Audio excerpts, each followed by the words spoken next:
एक बड़ा गहरा और रहस्यमय जंगल था। इस जंगल में कई जानवर रहते थे, मगर उनमें सबसे ज्यादा सामान पाता था वीरू बैल। वीरू कद काठी में बहुत बड़ा था। उसकी गर्दन चौड़ी और सींग बेहद मजबूत थे, लेकिन उसके बारे में सबसे खास बात थी उसकी बुद्धि। जंगल के जानवर अक्सर किसी मुश्किल में फंस जाते तो वीरू ही समाधान देता। उसकी शांत आवाज और सोच समझकर बोलने की आदत के कारण हर कोई उसे मान देता था। इसी जंगल में रहता था गर्जन सिंह, जंगल का शेर। उसकी दहाड़ सुनकर दूर दूर के जानवर तक कांप जाते थे। मगर इस बार जंगल में कुछ ऐसा हुआ जिसने गर्जन सिंह को भी कमजोर कर दिया। कई महीनों से बारिश नहीं हुई थी, नदियां सूख गई, तालाब धूल से भर गए, पेड़ों की पत्तियां भूरी पड़ने लगी। खाना और पानी दोनों का संकट शुरू हो गया। छोटे जानवर तो इधर उधर भागकर अपना गुजारा कर लेते थे, लेकिन बड़े शिकारी जैसे शेर, उनके लिए शिकार ढूंढना बहुत मुश्किल हो गया था। गर्जन सिंह कई दिनों से भूखा था। उसकी आंखें थक गई थीं, चाल धीमी पड़ गई थी और अब वो किसी भी समय गुस्से में फट सकता था। उधर वीरू बैल सूखी घास खाकर अपना दिन निकाल रहा था। भले ही जंगल में कमी थी, मगर वीरू हर परिस्थिति में संयम बनाए रखता था। उसी समय टीटू बंदर पेड़ से उल्टा लटक कर बोला,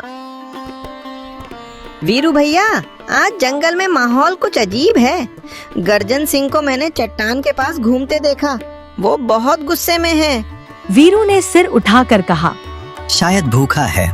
भूखा जानवर कभी भी खतरनाक हो सकता है। नूरी हिरनी भी पास आई। उसने तेज आवाज में कहा, मुझे लगता है वो किसी बड़े जानवर की तलाश में है। तुम्हें सावधान रहना चाहिए। डरने की नहीं, सोचने की जरूरत है। जंगल के दूसरी तरफ गर्जन सिंह ने वीरू को देखा।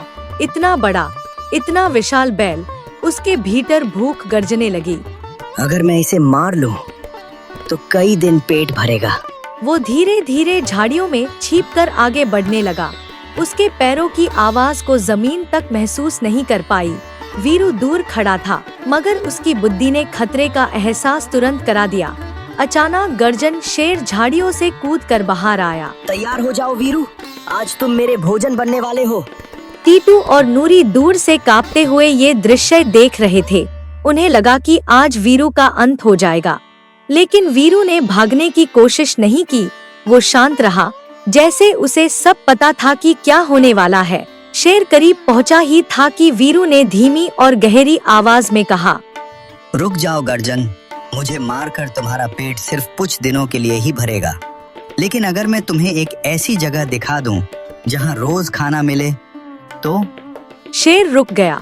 भूख ने उसके दिमाग को लालची बना दिया था। कहाँ है वो जगह? जल्दी बताओ। मेरे साथ चलो, धैर्य रखोगे तो फायदा होगा। पहले शिकार दिखाएगा, फिर मैं इसे भी खा जाऊंगा। वीरू शेर को लेकर जंगल के एक अलग हिस्से में ले गया, जहाँ पेड़ ऊंचे थे, जमीन नरम थी और दूर से पानी की हल्की आवाज आ रही थी। टीटू और नूरी दूर से उनका पीछा कर रहे थे ताकि वीरू पर नजर रख सकें। रास्ते में गर्जन बेचैन था। ये रास्ता अजीब लग रहा है। तुम मुझे सच में कहाँ ले जा रहे हो? बस थोड़ी देर और। वीरू एक बड़े पेड़ के पास रुका। वहाँ जमीन पर घास थोड़ी हरी थी और पास में एक छोटी पानी की धार बह रही थी। गर्जन ने चारों तरफ देखा। ये जगह शांत थी, लेकिन उसे कोई शिकार नहीं दिखा। यहाँ तो कोई जानवर ही नहीं। तुमने मुझे धोखा दिया।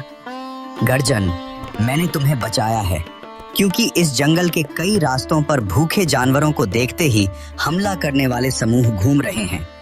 अगर तुम वहीं जाते तो फंस जाते। मैं तुम्हें यहाँ इसलिए लाया ताकि तुम सुरक्षित रहो और समझ पाओ।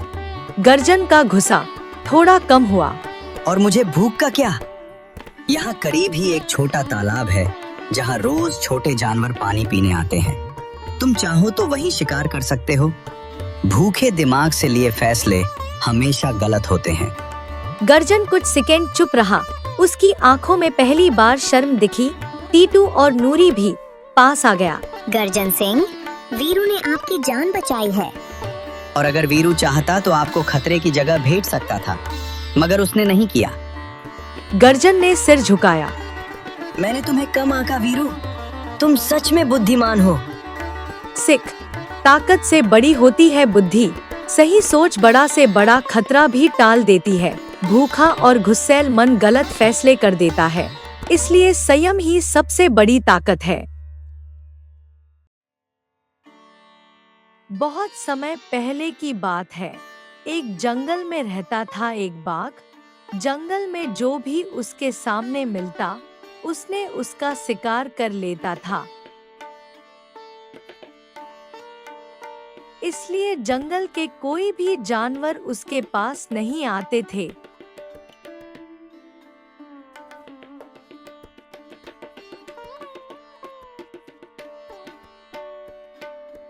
एक दिन बाघ जंगल में घूम रहा था। तभी वो एक शिकारी के पिंजरे में फंस गया। बहुत कोशिश करने के बाद भी वो उस पिंजरे से बाहर नहीं निकल पाया। फिर वो थक कर बैठ गया। ऐसे ही बैठे बैठे रात हो जाती है।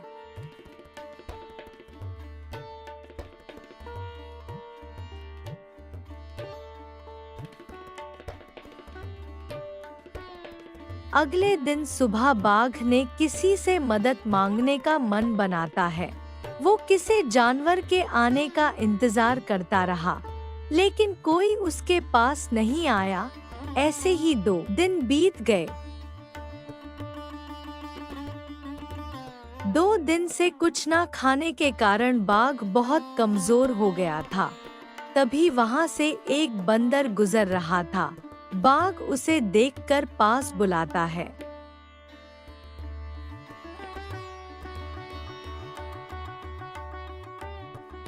सुनो बंदर भाई, क्या तुम मेरी मदद करोगे? मेरी हालत बहुत खराब है बंदर भाई। बाघ भैया, आपकी हालत देखकर तो मुझे भी बहुत बुरा लग रहा है, लेकिन अगर मैं आपकी मदद करूंगा तो क्या भरोसा कि आप मुझे खा नहीं जाओगे, इसलिए मैं आपका मदद नहीं कर पाऊंगा। नहीं नहीं बंदर भाई, मैं आपको कैसे खाऊंगा? मैं अब शिकार करने की हालत में नहीं हूँ। मैं बहुत कमजोर हो गया हूँ। कृपया मुझे निकाल दो। ठीक है, लेकिन आप मुझे पहले वचन दो कि आप मुझे नहीं खाओगे। मैं तुम्हें वचन देता हूँ कि मैं तुम्हें नहीं खाऊंगा। कृपया करके दरवाजा खोल दो बंदर भाई। बाघ की बातें सुनकर बंदर पिंजरे के पास जाकर दरवाजा खोल देता है और बाघ बाहर आकर कहता है,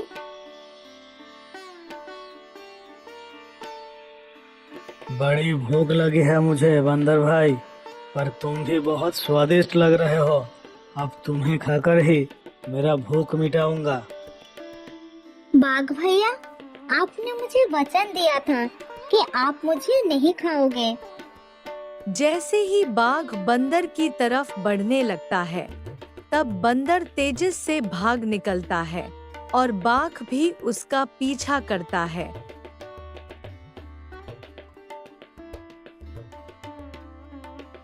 भागते भागते बंदर को एक भालू दिखाई देता है। फिर वो उसके पास जाता है। बंदर को भागते देखकर भालू कहता है, अरे अरे बंदर भाई, घबराकर कहाँ भाग रहे हो? जरा रुको, सांस लो। मेरी जान बचाओ, मेरे पीछे एक बाघ आ रहा है, वो मुझे खा जाएगा। अरे बाप रे, बाघ आ रहा है। अब मैं क्या करूं? मुझे भी भागना पड़ेगा। हाँ भाई, मैं क्या करूँ? बचा लो मुझे, मुझे अकेला छोड़कर मत जाओ। तुम एक काम करो, सीधे रास्ते से मत जाओ, इस रास्ते से भागो। ये क्या कह रहे हो? क्या तुम मेरी कोई मदद नहीं कर सकते? अरे भाई, मैं क्या मदद कर सकता हूँ? जल्दी भागो, बाघ तुम्हारे पीछे आ रहा है। बात करने का समय नहीं है, जल्दी भागो।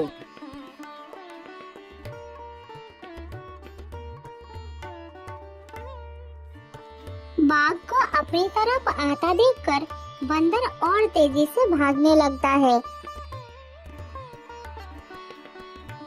दौड़ते दौड़ते बंदर एक नदी के किनारे आ जाता है। वहाँ उसे एक हाथी दिखाई देता है। फिर बंदर हाथी के पास जाता है। मुझे बचा लो हाथी भैया, मेरी मदद करो, नहीं तो वो मुझे मार देगा। अरे बंदर भाई, पहले तो बताओ क्या हुआ, फिर मैं देखता हूँ। मेरे पीछे एक जानवर दौड़ते हुए आ रहा है। क्या आप मुझे उससे बचा सकते हो? वो बहुत ही खतरनाक है, बचा लो हाथी भैया। जानवर? कौन सा जानवर? मुझसे बड़ा तो नहीं होगा, नाम बताओ उसका, मैं देखता हूँ, तुम बिल्कुल डरो मत। नहीं हाथी भैया, आपसे तो बहुत ही छोटा है, लेकिन खतरनाक है। तो फिर बताओ कौन सा जानवर है जिससे तुम डर कर भाग रहे हो?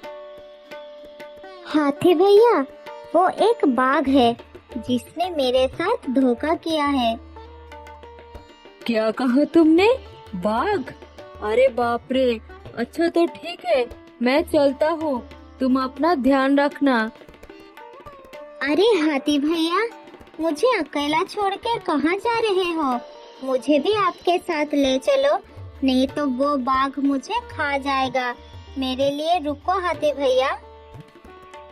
बंदर भाई, तुम रुको मत, भागते रहो, भागो भागो, जल्दी भागो। ये कहकर हाथी वहाँ से डर के मारे भाग निकलता है और बंदर बहुत ही दुखी और निराश हो जाता है। किसी ने मेरी मदद नहीं किया, सभी मुझे छोड़कर भाग गए। मुझे लगता है कि मेरा अंतिम समय आ गया है, अब मुझे मरना ही होगा। जब बंदर डर के मारे रो रहा था, तभी अचानक झाड़ियों से एक सियार उसके सामने आ जाता है। सियार को देखकर बंदर और भी डर जाता है और जोर जोर से चिल्लाने लगता है, बचाओ बचाओ, बाघ आ गया, कोई बचाओ मुझे। अरे अरे, क्यों चिल्ला रहे हो तुम? मैं कोई बाघ नहीं हूँ, ठीक से देखो मुझे, डरो मत बंदर भाई। फिर सियार को देखकर बंदर को राहत मिलती है, तो बंदर उसे पूरी घटना बताता है। अरे सियार भाई, आज जब मैं जंगल के रास्ते से आ रहा था, तब मुझे शिकारी के पिंजरे में एक बाघ दिखाई दिया।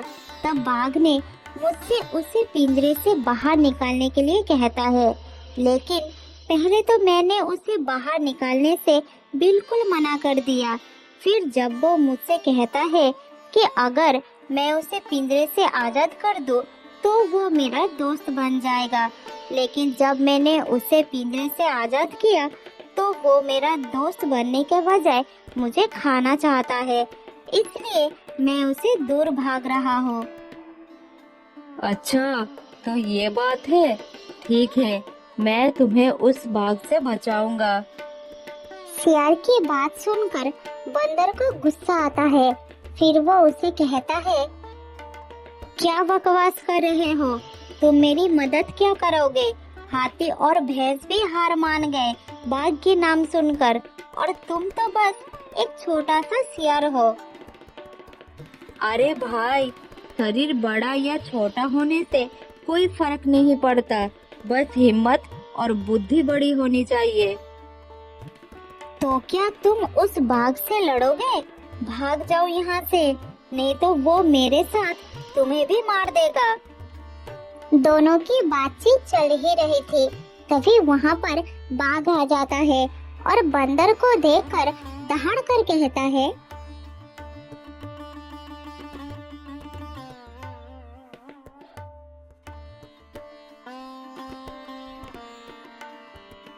मूर्ख बंदर, तो तुम यहाँ हो। तुमने कैसे सोच लिया कि तुम मुझसे बच पाओगे? तुम जहाँ भी जाओ, मैं तुम्हें ढूंढ निकाल लूंगा। अरे अरे, रुक जाओ बाघ भाई, ये तो गलत बात है। मूर्ख सियार, क्या गलत है? क्या कहना चाहते हो तुम? यही कि बंदर ने आपकी जान बचाई उस शिकारी से लड़कर, और आप उसे ही खाना चाहते हो। क्या शिकारी से लड़कर? कैसा मजाक है? बंदर ने किसी शिकारी से लड़ाई नहीं की है। क्या मतलब? मैं समझा नहीं। असल में हुआ क्या था बाघ भैया?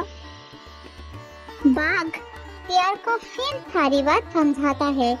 सब सुनकर सियार कहता है, अच्छा, तो बाघ भैया आपने ही बंदर की मदद की। बेवकूफ सियार, नहीं, उसने मेरी मदद की। मैं नहीं समझा बाघ भैया, क्या आप मुझे वहाँ ले जाकर समझाओगे? अच्छा ठीक है, चलो मेरे साथ।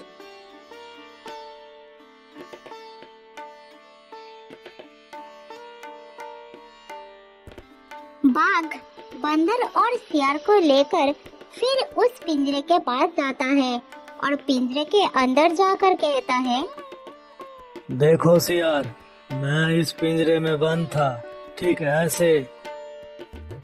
अच्छा, तो बंदर ने पिंजरा खोला कैसे, ये तो बताओ। तुम्हें इतना भी समझ नहीं आता बेवकूफ सियार? ये देखो, मैंने पिंजरा बंद कर दिया। अब तुम लगाओ बाहर से इसका ताला। सियार ने जल्द ही पिंजरे के पास गया और ताला लगा दिया। लो, लगा दिया ताला। हाँ ठीक है, अब बंदर आकर इसको खोलेगा। और हाँ, लगा दिया ना ताला। अब हम इस पिंजरे को नहीं खोलेंगे बाघ भैया। अरे खोलो इसे, खोलो इसे, बंदर भाई, निकालो मुझे इस पिंजरे से। बाघ भैया, आप तो सबसे बड़े बेवकूफ निकले। अब रहो इसके अंदर। अच्छा तो बाघ भाई, अब हम चलते हैं, तुम अंदर आराम करो। नहीं नहीं, खोलो इसे, खोलो इसे बंदर भाई, मैं तुम्हें नहीं खाऊंगा। मैं अब सच में तुम्हारा दोस्त बन जाऊंगा बंदर भाई।